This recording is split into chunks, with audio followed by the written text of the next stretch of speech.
To troubleshoot a Samsung front-load washer that won't unlock, start by checking if the child lock is engaged.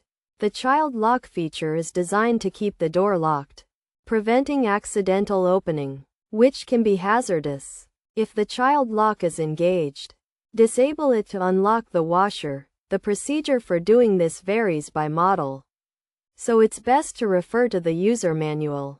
Next, check if the wash cycle is complete by verifying that the wash timer has elapsed, as the washer is programmed to only open when the cycle is done to prevent spillage.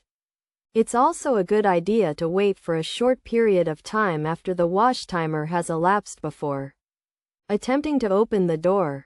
Additionally, if the washer is still unresponsive, try engaging the tub and draining it using the emergency hose, which overrides the normal pump and drainage system, expelling any water that may be preventing the door from opening.